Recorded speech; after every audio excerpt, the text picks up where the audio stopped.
د طالبانو په راتګ سره د هند ولې اندېښنه زیاته شوې ده؟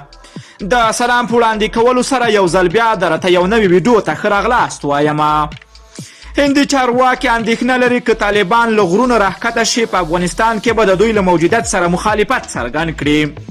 هندوستان اندېښنه لري چې له سولې وروسته به طالب اروپا کې چې د پاکستان له ملاتړ برخمن دي په افغانستان کې به د دوی له موجودیت سره مخالفت وښیي. د افغان سولې لپاره د امریکا د بهرنیو چارو وزارت ځانګړی استازی زلمای خلیزاد له یوې هندي ورځپاڼې سره په مرکه کې ویلي چې هند اندېښنه لري چې له سولې وروسته به په افغانستان کې د دوی له شتون سره مخالفت وښیي، ځکه په وینا دغه اورپکه ډله د پاکستان له بشپړ ملاتړ څخه برخمنه ده. خلیلزاد دغه ورځپاڼې ته ویلي چې هند کولی شي په افغان سوله کې په اغېزمن رول ادا کول خپلې ټولې اندېښنې له وسلوالو طالبانو سره شریکې کړي او په دې سره خپلې اندېښنې رفع کړي. ښاغلی زلمی خلیلزاد پرون جمعې ورځ هند ته تللی و. د دغه هیواد د بهرنیو چارو له وزیر جی شنکر او د امنیت شورا سلاکار جد دوال سره په افغان سوله او په بین الافغاني خبرو کې د هند رول مهم وباله. ښاغلی خلیلزاد د افغان سولې په هکله تازه معلومات هندي چارواکو ته ورکړي او دوی هم ویلي چې په افغان سولې کې چې د افغانانو تر مشرۍ لاندې وي هر راز مرستې ته چمتو دي. هندي چارواکو هم ډاډ ورکړ چې دوی به تل په څیر له افغانستان سره ولاړ وي او خپله برخه رول به ادا کوي.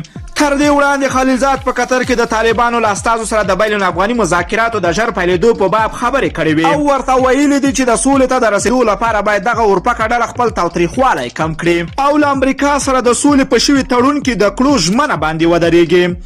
خلیلزاد د دې هندو ورځپاڼې ته ویلي چې هند کولی شي له طالب اورپکو سره مستقیمه اړیکه ټینګه کړي او د ترهګرۍ په اړه ورسره خپلې ټولې اندېښنې شریکې کړي. نوموړی زیاتوي چې هند او افغانستان اوږدې اړیکې سره لري او د دغو اړیکو د پایښت لپاره پکار ده چې نوی ډیلي په افغان سوله کې اغېزمن رول ادا کړي او له طالبانو سره مستقیمو خبرو ته راودانګي. له ټولو دوستانو نه مننه کوم چې ویډیو یې راسره تر پای ولدله. که چېرته خواږه نظرونه لرئ نو حتما یې راسره شیر کولی شئ په کمنټ کې. که غواړئ له همداسې تازه او دقیقو معلوماتو خبر شئ د پښتو اپډیټ چینل حتما درسره سبسکرایب کولی شئ. نور مو په پاک رب سپارم، الله مو مل شه، ښه وخت درته غواړم.